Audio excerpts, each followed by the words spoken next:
This is the all-new BMW iX3. It is the sixth interpretation of the Neue Klasse design language, but this will be the first to hit the road. BMW is making a big deal about the looks of this vehicle because this is the new design language for the brand going forward. Although it is new, it still does look like a BMW at first glance. It has a blocky aerodynamic shape, and the vertical kidney bean grille is sunken into the front bumper that gives it a bit of illusion that it's protruding from the top, sort of like the 1960s BMWs. The looks from the silhouette may be a bit anonymous, but it's the details that make it stand out. Lighting is the new chrome, and that's the second time I've heard that from a manufacturer this week. The rear lights are extending far into the center of the rear end, representing a horizontal representation of the familiar BMW L shape. Overall, the aerodynamics of this car have a drag coefficient of only 0.24. The first model will be the BMW iX3 xDrive, powered by one electric motor up front and another on the rear axle. Together, it will generate 470 horsepower and 475 pound-feet of torque. The brand says it should go 0 to 100 kilometers an hour, which is 62 miles per hour, in 4.9 seconds, and have a top speed of 130 miles per hour or 210 kilometers an hour. Other variants of the vehicle will follow after the initial launch. The new iX3 will have the 6th generation of BMW's eDrive technology, but it is on a 800-volt architecture. The two electric motors' friction loss is down 40% compared to Gen 5. The battery in the iX3 xDrive has a usable energy amount of 108 kilowatt hours. The car offers a range up to 800 kilometers on the European cycle, or roughly 400 miles on the EPA cycle. It features a 400 kilowatt charging rate and bidirectional charging capability. At a 400 kilowatt rapid charging station, it's possible to add more than 350 kilometers of range in just 10 minutes. For those using a stage 2 charger at home, there's up to 22 kilowatts available as far as charging speed goes. For superbrains or powerful computers, each controls something different in the vehicle: driving dynamics, automated driving, infotainment, and the basic comfort-enhancing functions. This allows less weight and less wiring. The Heart of Joy single computer control unit is in charge of agility and stability systems. Heart of Joy processes information up to 10 times faster than conventional control units. At all four corners are low rolling resistant tires, 255mm wide up front and 275 in the rear.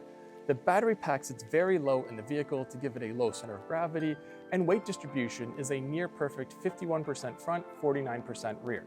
The brakes behind these wheels may seem a bit smaller than you'd normally find on a BMW, but there's a reason for that. BMW estimates 98% of all normal deacceleration procedures will be done by the electric motor.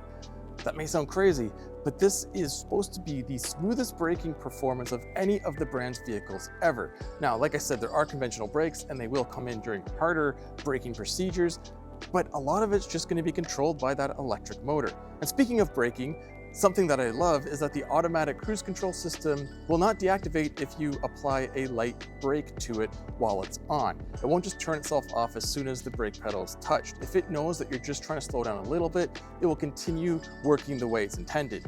And while we're speaking of automated driving systems, same thing goes with lane keep assist. If the vehicle knows that you intended to cross a line, it won't immediately jerk the wheel back on you, which is something I complain about in pretty much every car I drive. Inside, there's panoramic iDrive, which is based on the brand's operating system X. One of the coolest features is this screen that goes pillar to pillar and is over 43 inches wide and about 2 inches tall.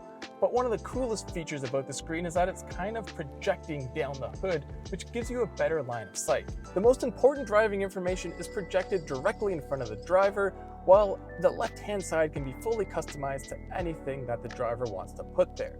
It's very visible in sunlight and can also be seen with polarized sunglasses. The optional BMW 3D head-up display now shows integrated navigation and augmented driving displays with three-dimensional imaging deeply directly in front of the driver's field of vision.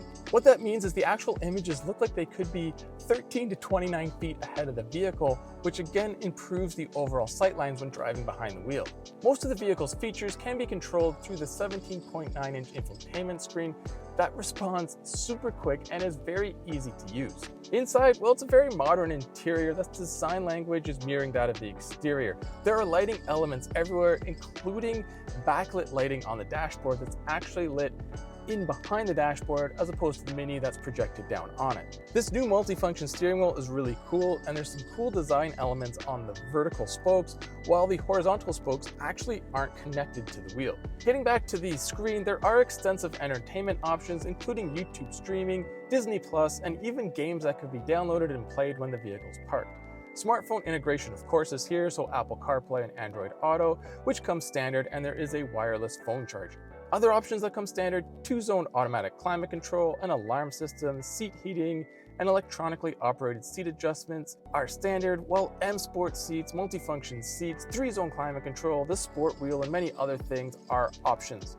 There are a couple physical buttons in the center, mainly just for defrost and for volume control. One of the more surprising features of the iX3 is just how much space is in the rear seat. I'm about 6 feet tall, and you can see I have tons of head and leg room still. Large adults can easily fit back here, and the armrests are nice and squishy and at the right spot, and the doors are full of soft touch material.